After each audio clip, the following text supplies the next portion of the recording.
CBS Monday, January 27th. The Grammys, live Sunday, February 2nd on CBS and streaming on Paramount+.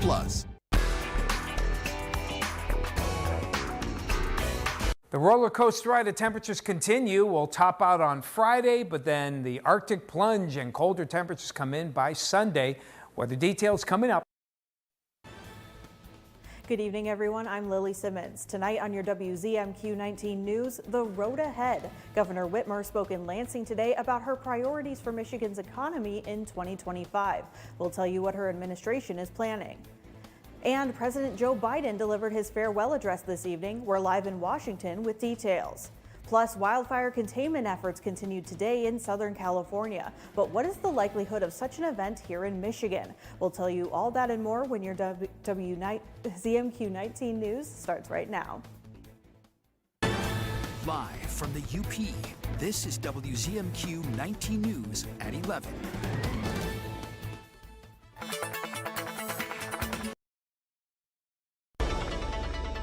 Snow showers for tonight will continue into the morning hours for Marquette. By noon, though, and into the afternoon, most of that snow will have ended. Temperatures will be holding steady in the lower 30s. Might even drop a little bit during the afternoon hours. The winds go northwest, and they will get gusty at times, up to 30 miles an hour. So bundle up. Most of you will be around 30, lower 30s. A couple of inches across most of the rest of the UP before it tapers off.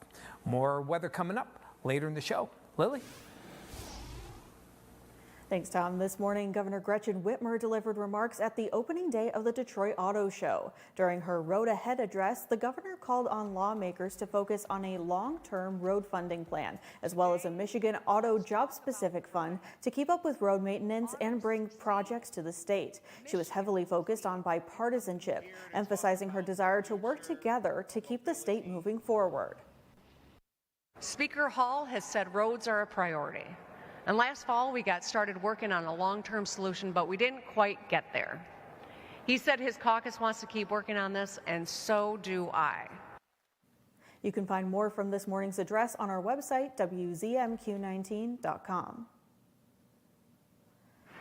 We have new details tonight on the deal for a ceasefire in the war in Gaza after 467 days. The first phase of the deal is set to begin on Sunday, with Hamas releasing several of the nearly 100 hostages it still holds. After the course of a 6-week pause in fighting, 33 hostages, including Americans, will be released in exchange for hundreds of Palestinian prisoners. CBS's Elizabeth Palmer has more on what is included in that ceasefire deal. In Gaza, the thought that Sunday would bring a stop to the bombing brought crowds into the ruined streets. "This is the best moment in my life," this woman said. "Thank God the war has ended." The deal stipulates 600 trucks a day of badly needed aid will start to flow into Gaza. On Sunday, Hamas will release the first of the 33 hostages, 3 to start with, and then a trickle every week for 6 more weeks. Women, children, the sick, and men over 50. In exchange, Israel will release more than 1,000 Palestinian prisoners from its jails. Among the 98 hostages in Gaza, there are 3 Americans believed to be alive: Eden Alexander, Sagi Dekel-Chen, and Keith Siegel. In Tel Aviv, most of the demonstrators who week after week had demanded that Israel's government bring the hostages home didn't come out tonight. But those who did expressed cautious hope and also fear. Yifat Calderon's cousin, Ofer, was kidnapped on October 7th, 2023 from his kibbutz. Do you feel a huge relief tonight?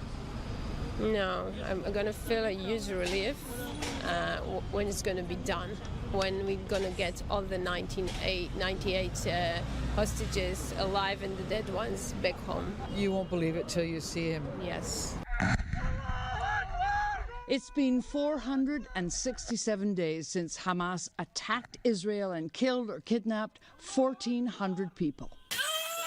Since then, according to Hamas health officials, Israel's war in Gaza has killed just under 47,000 more. Today in Washington, Trump cabinet nominees, including Marco Rubio and Pam Bondi, spent hours fielding questions from U.S. senators. Our Washington, D.C. correspondent Brendan Scanlon shows us how the nominees reacted to pressing issues facing the departments they seek to run. It's day 2 of confirmation hearings on Capitol Hill for President-elect Donald Trump's cabinet nominees. Pause. Despite some early protests, Secretary of State nominee Marco Rubio outlined the agenda for a Trump State Department. A strong America engaged in the world, but guided by a clear objective to promote peace abroad and security and prosperity here at home. Today, President-elect Trump taking credit for a ceasefire hostage deal in Gaza led by his Middle East envoy, Steve Witkoff. News of the deal broke during Rubio's hearing. Steve Witkoff's been a critical component of it, and he has been involved in it from day one. I think the broader consideration about whether we want to see a Saudi-Israeli mutual recognition and relationship would be one of the most historic developments in the history of the region. On Russia and Ukraine, Rubio said the war has to end. There will have to be concessions made by the Russian Federation, but also by the Ukrainians. A well-respected former senator, Rubio is expected to see a smooth confirmation. There are some people that I'm going to be excited or very supportive of them, like Rubio. And it will be my great responsibility to make America safe again. Attorney General pick Pam Bondi told the Senate Judiciary Committee she plans to return the Justice Department to its core mission of keeping Americans safe. And that includes getting back to basics: gangs, drugs, terrorists, cartels, our border, and our foreign adversaries. Today we face what may be the most challenging national security environment in our nation's history. CIA Director nominee John Ratcliffe focused on the threat of transnational criminal organizations and the Chinese Communist Party. The Chinese Communist Party remains committed to dominating the world economically, militarily, and technologically. This will be a pivotal year for tax policy, with a 2017 Trump tax law set to expire at the end of 2025. House Republicans on the Ways and Means Subcommittee on Tax are working to extend and improve upon Trump-era tax policies from that 2017 Tax Cuts and Jobs Act, or TCJA. Opponents to the law say it favored the rich and failed to deliver on its promise, but Ways and Means Subcommittee on Tax Chairman Mike Kelly disagrees. He says the TCJA brought businesses back to the U.S. with friendly tax policy, leading to increased revenue and a stronger economy.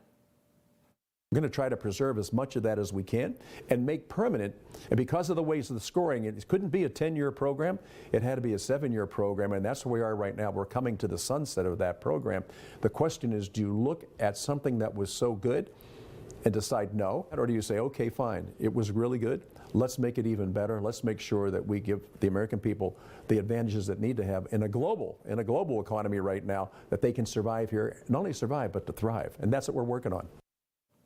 When a Republican-controlled Congress originally passed the TCJA, it was the largest tax code overhaul in nearly 3 decades. The law cut the corporate tax rate to 21%, doubled standard deductions, expanded the child tax credit, and capped deductions for state and local taxes at $10,000. We're going to take a quick break, but in just a few minutes, we're live in Washington, D.C., where President Joe Biden delivered his farewell address this evening. We'll have the highlights. Plus, wildfire containment efforts continue in California. We're talking to the Michigan DNR about the likelihood of a similar event happening here in Michigan. Those stories and more still to come.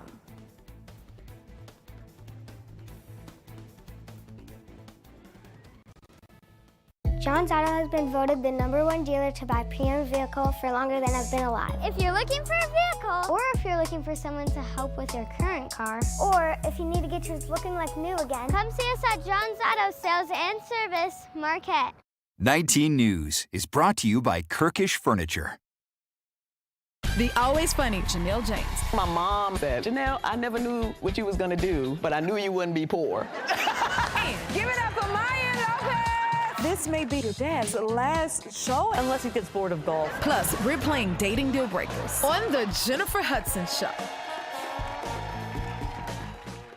The Jennifer Hudson Show, tomorrow at 5 on WZMQ TV CBS, followed by 19 News at 6. My family's been in business for 70 plus years. We really needed to stress that this is not just a running store. Our running shoes are good for everybody.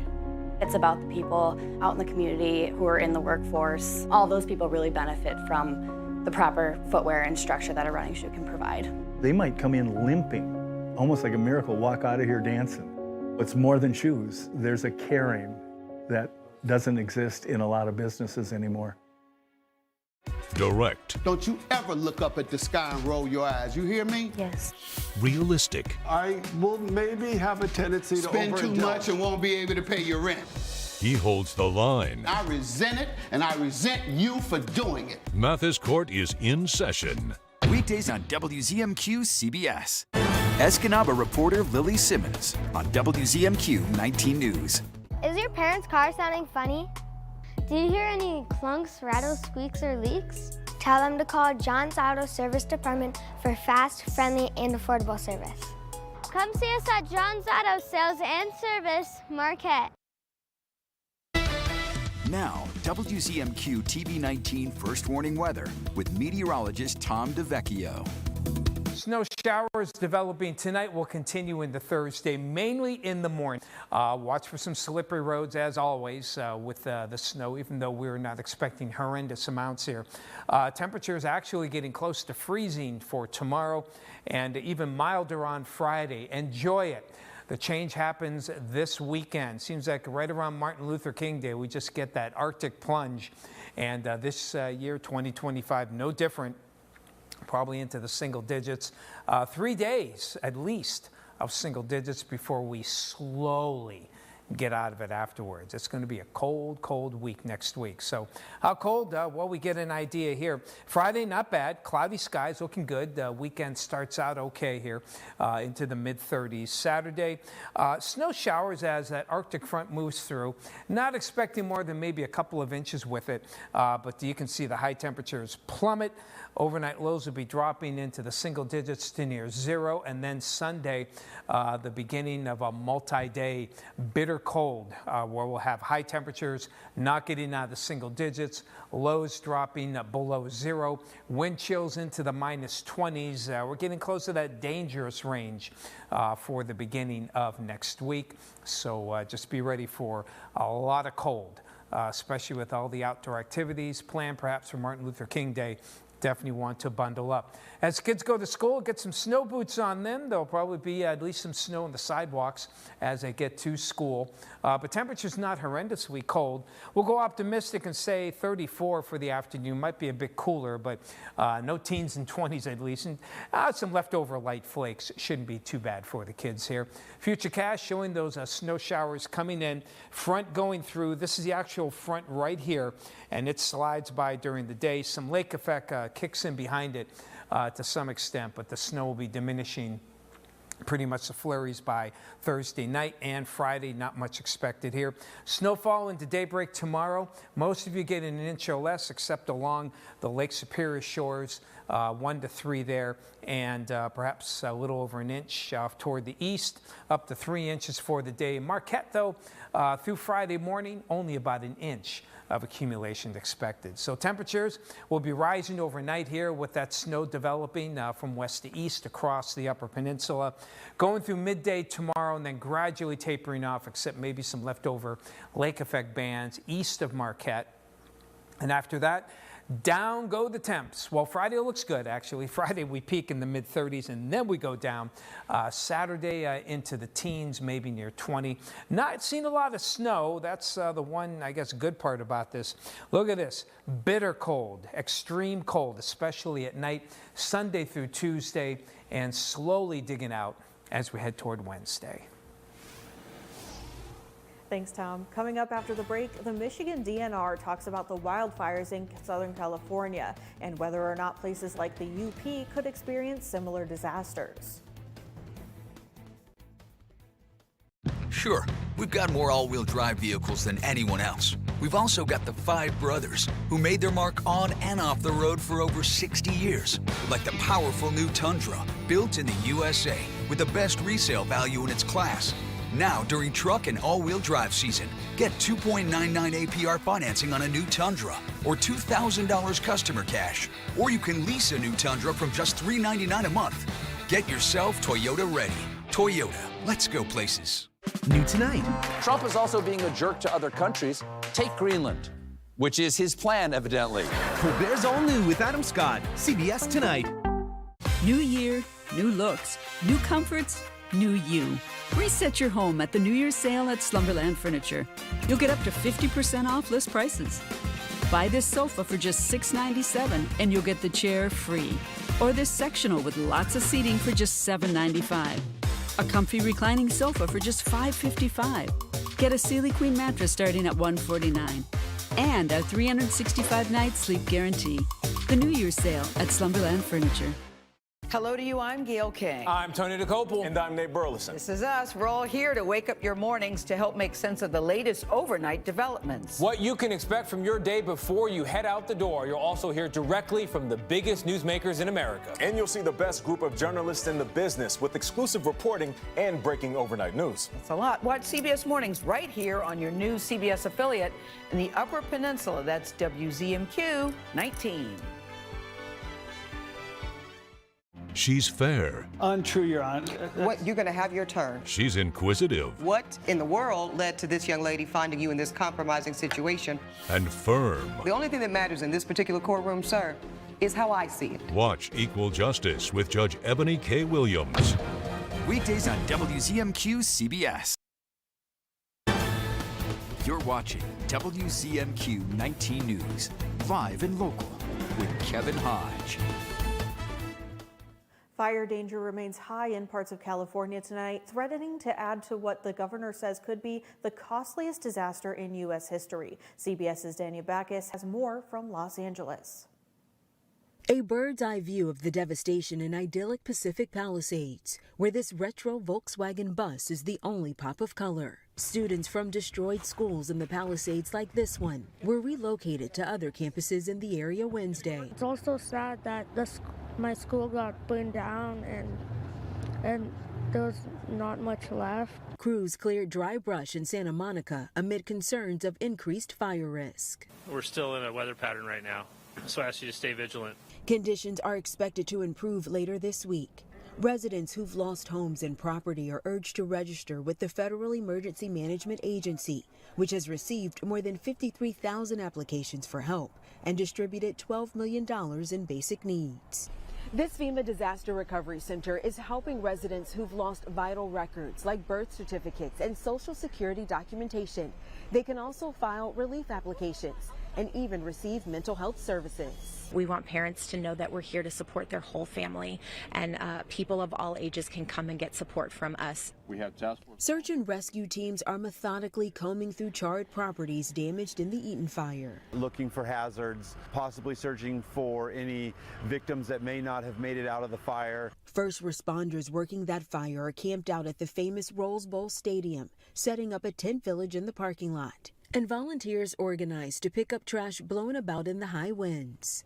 People came from everywhere, and we're all ready to go and do our part. For those doing harm, authorities announced more arrests for looting and trespassing. A curfew remains in effect from 6 p.m. to 6 a.m. in the affected areas. To show the extent of the damage caused to one California community, take a look at this drone video from earlier today. This was taken above one of the state's most scenic and iconic roadways, the Pacific Coast Highway. Scores of multi-million-dollar coastal homes along the beach have been burned to the ground. Electrical and construction crews have begun cleaning and piecing back the stretch along the shore of the Pacific Ocean. The fires have killed at least 25 people, damaged or destroyed more than 12,000 houses and other structures, and forced as many as 200,000 people from their homes. As the wildfires continue to burn, we asked the Michigan DNR about the likelihood of similar events happening here in the UP. Our John Truitt has the story. The difference between what's happening in Los Angeles and what could potentially happen here in the UP is a matter of the environment. Wildfires feed on untamed and very dry undergrowth, as well as the powerful Santa Ana winds which drive the fires to greater intensity. DNR's Resource Protection Manager, Celeste Chingwa, says the best way to prevent wildfires is to monitor the weather. If it's hot, if it's dry, If you hear it's getting windy, or you observe it's getting windy, and you've got a few sparks flying out of your burn barrel, or if it's a campfire, you need to put it out right away. Working out of this command center, Tsinghua can keep track of every piece of firefighting equipment and all their personnel. This giant map, along with these powerful radios, gives her a comprehensive snapshot of their readiness and their ability to fight fires. But even the best plans are no match for Mother Nature. That's what's happening out in California right now. They had a plan. Everybody makes a plan. It's responsible emergency management to plan for those. But when those big events come, you can't plan for that. There are many differences between LA and the UP. However, the UP does have one very important distinction not found in LA: winter.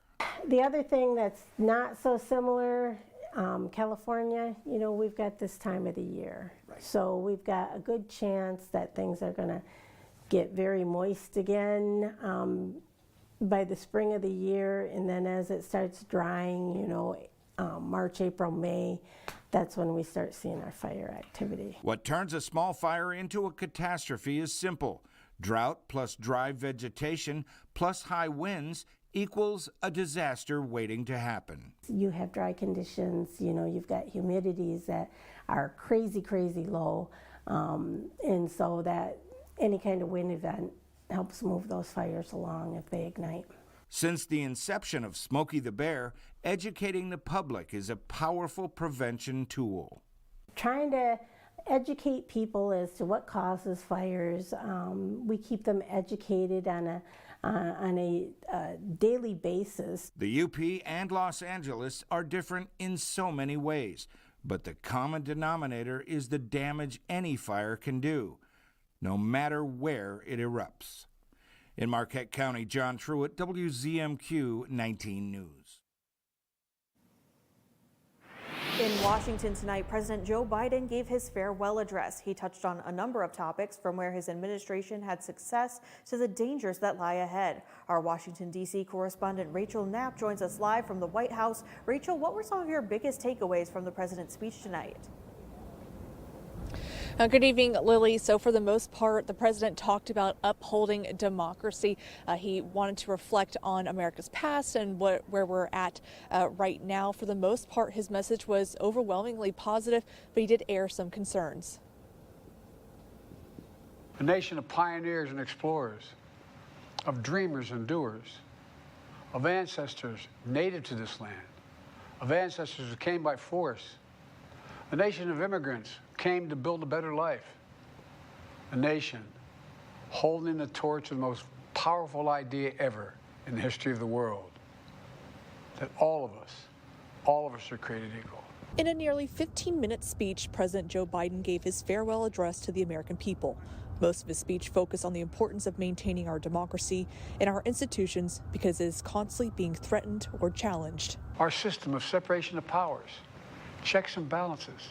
It may not be perfect, but it's maintained our democracy for nearly 250 years. Biden says his administration faced tough times. He entered the presidency during one of the worst pandemics in modern history. He highlighted a few areas his administration worked on, like passing a massive infrastructure bill, reform gun control, and creating new jobs. He also gave a few warnings. Today, an oligarchy is taking shape in America of extreme wealth, power, and influence that literally threatens our entire democracy. As a final goodbye, the 46th president says America can be defined by one word: possibilities. My eternal thanks to you, the American people. After 50 years of public service, I give you my word. I still believe in the idea for which this nation stands. A nation where the strength of our institutions and the character of our people matter and must endure. Now it's your turn to stand guard. And Lily, while he did not name names, President Biden did say that he has concerns about potential abuse of power. So he could potentially be referring to incoming President-elect Donald Trump, because he also mentioned that he thinks that the Constitution needs to be amended so that no president can be immune from crimes he or she commits while in office, and that the president's power is not unlimited and not absolute. Lily, back to you. Thank you very much, Rachel. In health news tonight, the FDA is banning an artificial food dye over possible links to cancer and other health concerns. Red dye number 3 is used by hundreds of food brands to color products like candies and drinks and even maraschino cherries. Foods like chips, fruit cups, and tomato sauce have contained the dye at some point in time, and the dye can also be found in some supplements and oral medications. Red number 3 was barred from cosmetics nearly 35 years ago because of potential cancer risk. Consumer advocates from 24 groups filed a petition in 2022 citing research which found that the dye causes cancer in lab rats. Over 3 decades ago, a series of industry-conducted studies in rats clearly showed that this chemical, Red 3, was associated with thyroid cancers. And the law is also clear that when a chemical causes cancer in humans or animals, it is not supposed to be in the food supply. Manufacturers have until January of 2027 to remove the dye from their products, and drug makers have until January of 2028. And there are now new recommendations to measure obesity, and it may be a welcome news for some people previously classified as obese. A report published in the journal Lancet Diabetes and Endocrinology focuses on body fat and what medical issues people have, not just their weight. Instead of just using BMI or body mass index as a way to diagnose obesity, the authors want BMI to be a first step to determine who should be tested for excess body fat. If the guidelines are widely adopted, it's expected some doctors may treat fewer people for obesity. Come back from the break, meteorologist Tom DeVecchio has one final look at the weather. Plus, schools in Southern California are coming together to help students displaced by the wildfires. Stay with us.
It's time to clear out the showroom for Kirkish Furniture's January clearance sale. Find year-end savings in every department all month long. Furniture, mattresses, appliances, and flooring. Shop Kirkish Furniture's January clearance sale while supplies last.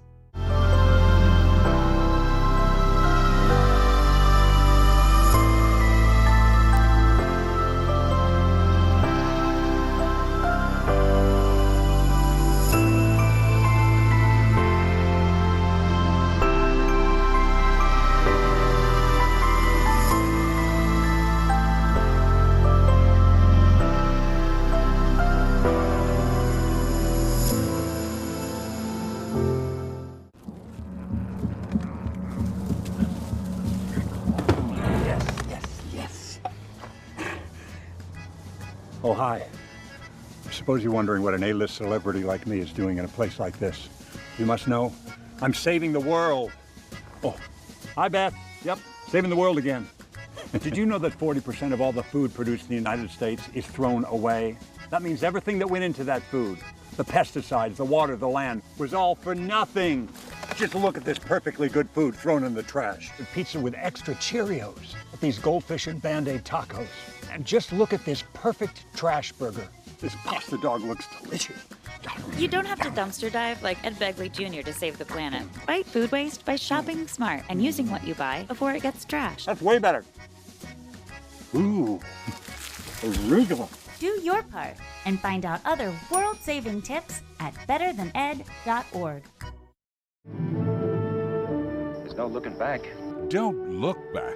I wasn't really looking back, just remembering back. Remember back. What do you say we start from here? With a Rifleman, weekdays at 3 p.m. on WZMQ Me TV.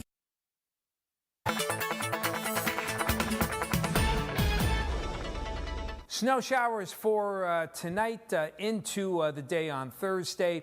Most of you getting an inch or less, 1 to 3 though in the heavier snow bands here. And snow will continue for tomorrow morning, diminishing or perhaps even ending by noon, though the northwest winds will keep some bands going on here from Munising out towards Sault Ste. Marie and to some extent from Lons all the way over toward the Lake Superior shores. Temperatures going up tonight, maybe close to 30 by daybreak, and we will get into the low 30s for tomorrow. Might drop a bit during the afternoon as the front goes on by with those snow bands. Friday, though, we're back up to the mid-30s. Enjoy that warmth because, boy, it gets bitter cold. Saturday's your transition day, a 3-day stretch of single-digit highs and below zero lows with wind chills probably into minus 20 at times. Yay. And then it warms up a little bit as we head toward Wednesday. Lily?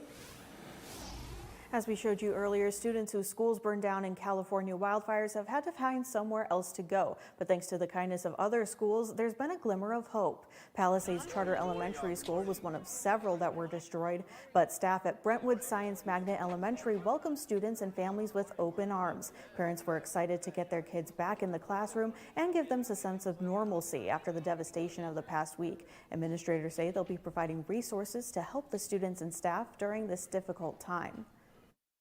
Counseling support, psychological support have been a priority not only for the students, the families, but also our workforce who themselves have been victims of these terrible fires. I wish I could spend the rest of the school year there, but I'm happy that we were able to come here.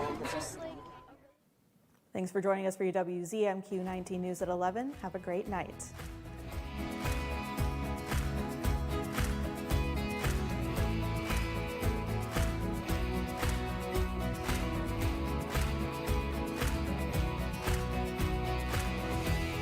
Toyota has more all-wheel drive choices than anyone else. Like this new all-hybrid Camry. More people have counted on Camry than any other car on the road for over 23 years. And Camry's built right here in the USA. Now, during Toyota Truck